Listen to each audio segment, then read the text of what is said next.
হযরত ওমর রাদিয়াল্লাহু তাআলা আনহু এমন ভাবে তার দেশটাকে শাসন করলেন, তিনি প্রায় 12.5 লক্ষ বর্গ মাইলের প্রেসিডেন্ট। সুবহানাল্লাহ বলবেন না? যিনি অর্ধ পৃথিবীর প্রেসিডেন্ট হলেন, এমন ভাবে তিনি সূক্ষ্মভাবে তিনি দেশটাকে শাসন করলেন। রাখালের ঈমান উহুদের পাহাড়ের চাইতে ওজন হয়ে গেছে। চিল্লায়া বলেন আল্লাহু আকবার।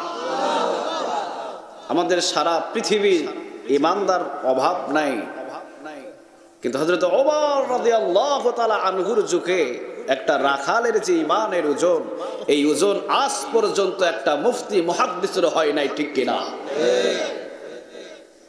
আল্লাহু আকবার। হযরত ওমর রাদিয়াল্লাহু তাআলা আনহু তিনি অনেক সময় রাতের বেলা ছদ্মবেশে বাহির হয়ে যেতেন, দিনের বেলা বাহির হয়ে যেতেন। তার পোশাক আশাক ছিল ধুলাবালি মাখানো, মাথার ভিতরে পাগড়ি বাঁধতেন, নাকের উপরে দিয়ে একটা ঘোমটা দিয়ে দিতেন। চিনতেন না যে এটা ওমর, কারণ হযরত ওমর রাদিয়াল্লাহু তাআলা আনহুকে সবাই সম্মান করতেন, ভয়ও করতেন। সুবহানাল্লাহ বলবেন না? সবার হাত থেকে বাঁচা যায়, সবার হাত থেকে যদিও রেহাই পাওয়া যায়, কিন্তু হযরত ওমর রাদিয়াল্লাহু তাআলা আনহু তিনি এমন একজন সাহাবী, এমন একজন খলিফা, নিজের ছেলে অপরাধ করেছে, নিজের ছেলেকে দুনিয়া থেকে শেষ করে দিতে ওমর দ্বিধাবোধ করে নাই। সুবহানাল্লাহ বলে। ইনি যেমন তেমন কোন সাহাবী নয়। তিনি দিনের বেলা বাহির হয়ে গেলেন। কোন বেলা? ঠিক দিনের বেলা, মধ্যদিন, জোহর নামাজের পরপরই তিনি বাহির হয়ে গেলেন। অনেক দূর সফর এসে তিনি একটা রাখালের দেখা পেলেন। আপনাদের দেশে রাখালরে কি বলে? রাখালি বলে।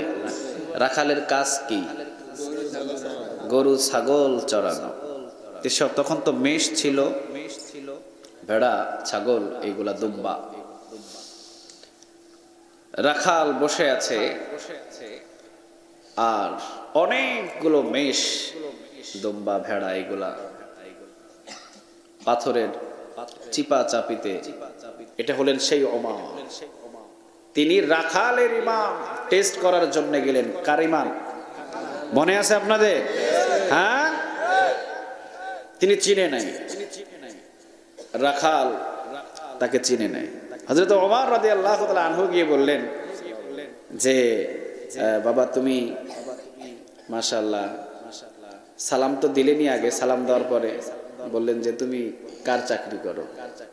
তিনি বললেন আমার মালিকের। কতটা এখানে দুম্বা আছে, কতটা ছাগল আছে? তিনি বলে দিলেন 100 দুম্বা, 200 ছাগল। এতগুলো দুম্বা, এতগুলো ছাগল, তুমি একা? হ্যাঁ আমি একা। তুমি এখানে কি করছো? তিনি বলেন আমি এখানে বসে বসে তাসবিহ পাঠ করছি। সুবহানাল্লাহ বলবেন না? এখানে বসে বসে তাসবিহ পাঠ করছি। আর কি করছো? বললেন এখানে বসে বসে আয়াতুল কুরসি তেলাওয়াত করতেছি।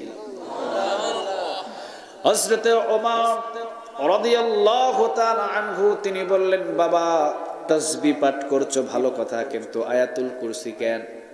তিনি বললেন আপনি জানেন না ইলম কালাম মনে হয় কিছু নাই, চেনে নাই তো। চিনলে কি আর এইভাবে কথা বলতো? আপনি মনে হয় জানেন না ইলম কালাম কিছু নাই, আপনি কি শোনেন নাই আমার রাসূল সাল্লাল্লাহু আলাইহি ওয়াসাল্লাম তিনি বলে গিয়েছেন যদি কোনো জায়গায় বিপদের সম্মুখীন হয়ে যাও, যদি কোনো জায়গায় কোনো জিনিস হারানোর সম্ভাবনা থাকে, আয়াতুল কুরসি তেলাওয়াত করবা, আল্লাহ রাব্বুল আলামিন তোমার জিনিসগুলোকে হেফাজতের জন্য একজন ফেরেশতা সাথে সাথে নিযুক্ত করে দেবে।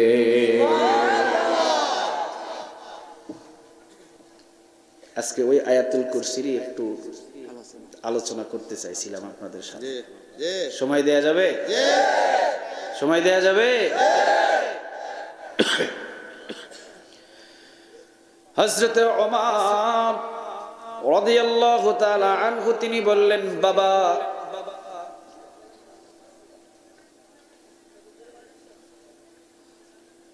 তোমার কাছ থেকে আমি কিছু ছাগল চাই।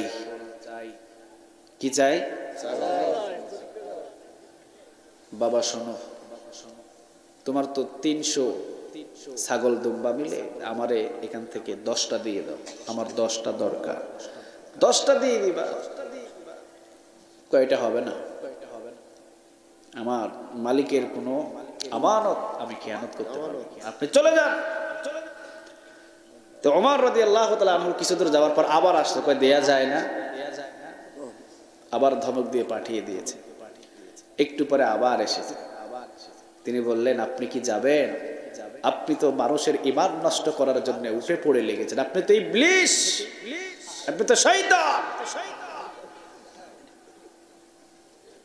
চেনে নাই তো কে এই মানুষটা। চলে গেলেন। যাওয়ার পর কিছুক্ষণ পর আবার এসে বললেন, প্রত্যেকটা ছাগলের দাম মোটা মোটা টাকা দেব। রাখাল বললেন, তুমি কি জানো না আমানতের খেয়ানত করলে কি অবস্থা হয়? তুমি জানো না এটা?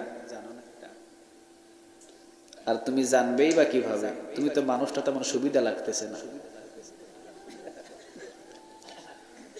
সারা পৃথিবীর সমস্ত সম্পদগুলো যদি রাখালের হাতে দিয়ে দাও,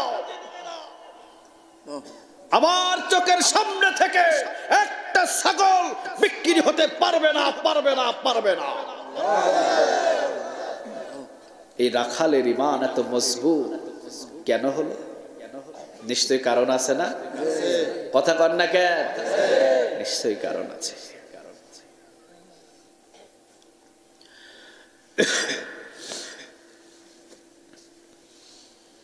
চলে গেলেন হযরতে ওমর রাদিয়াল্লাহু তাআলা আনহু। দূরে যাওয়ার পর আবার হযরতে ওমর রাদিয়াল্লাহু তাআলা আনহুর কেমন জানি একটা মায়া বেড়ে গেছে। এই রাখালের উপরে কেমন জানি একটা মায়া বসে গেছে।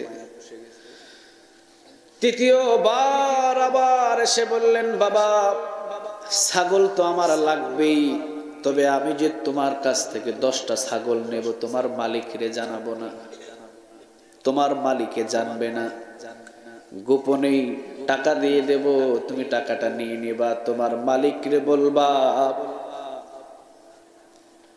10টা ছাগল নেকড়ে খেয়ে নিয়েছে, 300 ছাগলের ভিতরে 10টা খেতেই পারে, কোনো অসুবিধা নাই। ধমক দিয়ে বললেন, আপনি মানুষটা বড় ভালো না। শোনেন, যদিও আমি আমার মালিককে মিথ্যা কথা বলে আমি সান্ত্বনা দিতে পারবো, কিন্তু আমার আরেকটা তো মালিক আরশে আজিমে বসে আছে, আমার আরশে আজিমের মালিকের চোখে কিভাবে আমি তাকে সান্ত্বনা দেব? হযরত ওমর রাদিয়াল্লাহু তাআলা আনহু তো অবাক হয়ে গেলেন। আল্লাহু আকবার। তিনি বললেন, তোমার মালিকের নাম বলো। নাম বলে দিলে, চলে গেলে। হযরত ওমর রাদিয়াল্লাহু তাআলা আনহু তার মালিকের বাড়িতে গিয়ে দরজায় টোকা দিলেন। দরজায় টোকা দিয়ে বাইর হয়ে এসেই দেখে ওমরের তো আর আগের মতো মুখ ঢাকা নাই, এখন খোলা। দেখে তাড়াতাড়ি করে হাতে সালাম দিয়ে বলছেন, ওমর আপনি হলেন প্রেসিডেন্ট মানুষ, আপনি এত দামি মানুষ। আল্লাহ রাব্বুল আলামিন যিনি বলেছেন, লাউ কানা নাবিয়্যুম মিন বা'দি লাউ কানা ওমর, আমার রাসূলের পরে তো কোনো বিশ্বনবী বলেন, আমার পরে তো কোনো রাসূল, কোনো নবী দুনিয়াতে আসবে না, যদি হতো ওমরকে আল্লাহ নবী বানায়া দিতেন। তুমি তো অনেক দামি মানুষ, তুমি তো অনেক দামি মানুষ। আমার মতো এখন নগণ্য গোলামের বাড়িতে তিনি বললেন, না, আমি আমিরুল মুমিনিন হিসাবে কোনো হুকুম তোমাকে দিচ্ছি না, তবে আমি আল্লাহর একজন গোলাম হিসাবে, একজন জনগণ হিসাবে আমি তোমার কাছে তোমার গোলামটাকে ভিক্ষা চাচ্ছি। সুবহানাল্লাহ বলবেন না? তুমি যত টাকা চাও তত টাকায় আমি দেব, কিন্তু তোমার এই গোলামটাকে আমার লাগবে, আমারে দাও। তিনি বললেন, ওমর রাদিয়াল্লাহু তাআলা আনহু, আপনি হলেন প্রেসিডেন্ট মানুষ, জোর করেও এই গোলামটাকে আপনি নিয়ে যেতে পারতেন, কোনো অসুবিধা ছিল না, কিন্তু বিনয়ের সাথে কেন আমার এই কুসকুসে কালো এই গোলামটারে কেন চাচ্ছে? হযরত ওমর রাদিয়াল্লাহু তাআলা আনহু বলছেন, তার ঈমানটা যেই মজবুত আমি দেখেছি, ওই ঈমান মজবুতওয়ালা মানুষ যদি আমার আশেপাশে থাকে, আমার অনেক সম্পদের হেফাজত হবে। নামাজি মানুষের দরকার, তাহাজ্জুদ নামাজি মানুষের দরকার, চিল্লা বলেন ঠিক কিনা? জুমার নামাজও পড়ে না, কত বিশাল বড় এক দায়িত্ব নিয়ে আছে, কথা কন না কেন? আমরাও মাশাআল্লাহ অন্ধর মতো একবারে সিলটা মাইরা চলে আসে। এটার হিসাব দিতে হবে আপনারে। আপনি একটা চোরকে সাপোর্ট করলেন, একটা বেঈমানকে সাপোর্ট করলেন, যতদিন এই অন্ধ সিল থাকবে ততদিন রডের বদলে বাঁশ আমাদের নসিবে থাকবে।